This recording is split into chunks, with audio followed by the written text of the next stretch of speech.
আর আজকে তোমার সাথে একটা রেসিপি শেয়ার করবো আমার স্টাইলে। একঘেয়েমি আলুর দম খেতে আর একদমই ভালো লাগে না, তো মাথায় একটা বুদ্ধি কাটিয়ে নিয়ে চলে এলাম। বাড়িতে ছিল ক্যাপসিকাম, তারপরে ঘরে যেসব জিনিসগুলো থাকে পেঁয়াজ, আদা, রসুন, টমেটো আর ক্যাপসিকামটা তো সিজনাল, শীতকালে বেশিরভাগটা ভালো পাওয়া যায়, বাট আজকে যেহেতু বাড়িতে ছিল তো ভাবলাম আলুর দমটা একটু ভালো করে বানিয়ে নিই।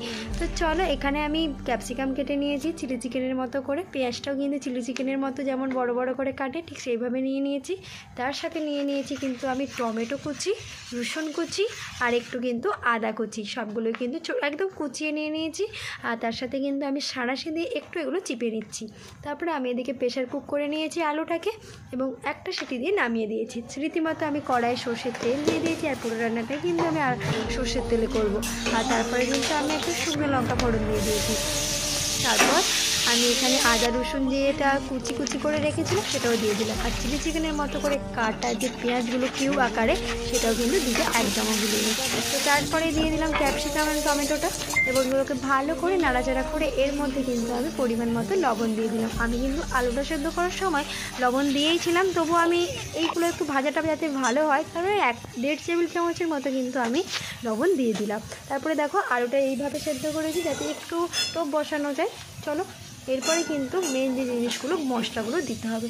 আমি এখানে একটু অল্প পরিমাণ হলুদ গুঁড়ো দিচ্ছি। হ্যাঁ, চিলি চিকেনে কিন্তু হলুদ গুঁড়ো দেয়নি, কিন্তু যেটা আমি ঘরোয়াভাবে যেহেতু আলু, এটাকে অ্যাকচুয়াল বলবো আলু চিলি, তো সেই জন্য এটা আমি আলু দিয়েই বানাচ্ছি।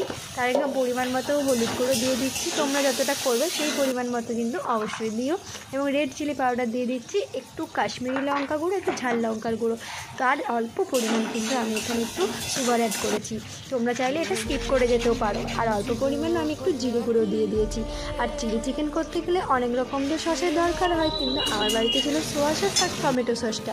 আর হ্যাঁ, এই চিলি সসটাও ছিল, কিন্তু সেখানে আমি একটু ব্যবহার করিনি। আর একটা জিনিস ছিল না, যেটা আমার কাছে কাঁচা লঙ্কাটা একদমই শেষ হয়ে গিয়েছিলো, সেই কারণে আমি এখানে শুধু টমেটো সস আর সোয়া সসটা ব্যবহার করলাম। ভালো করে মশলাপাতিকে কষিয়ে নিয়ে আলুটাকে কিন্তু মশলার সাথে ভালো করে মাখিয়ে নিচ্ছি। যতক্ষণ না আলুটার গায়ে ভালো করে মশলাটা মাখানো হয়েছে ততক্ষণ কিন্তু ভালো করে নাড়াচাড়া করে নেবে।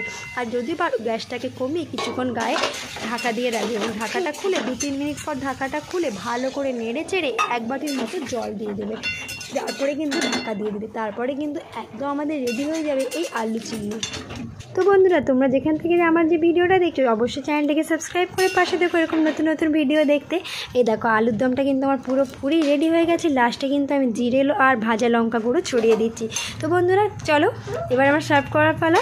আর যারা যারা চ্যানেলটাকে সাবস্ক্রাইব করোনি চটকট সাবস্ক্রাইব করে দাও।